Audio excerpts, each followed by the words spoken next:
Mass మహారాజా రవితేజ ప్రస్తుతం వరుస ఫ్లాపులతో సతమతమవుతున్న సంగతి తెలిసిందే. అందుకే ఈసారి హిట్ కోసం భాను భోగవరపు డైరెక్షన్ లో మాస్ జాతర అనే సినిమా చేస్తున్నాడు.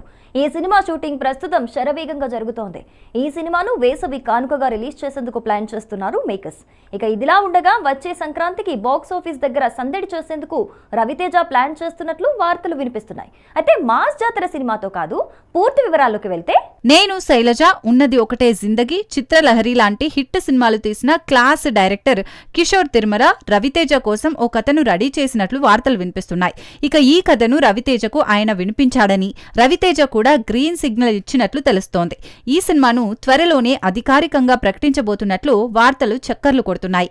ఇక ఈ సినిమాను 2026 సంక్రాంతి బరిలో రిలీజ్ చేసే విధంగా ప్రణాళిక రెడీ చేస్తున్నారట. ఇక ఈ సినిమా గురించి అధికారిక ప్రకటన త్వరలోనే రానుందని తెలుస్తోంది. ఇక ఈ సినిమాను SLV సినిమాస్ బ్యానర్ పై సుధాకర్ చెరుకూరి నిర్మిస్తున్నారట.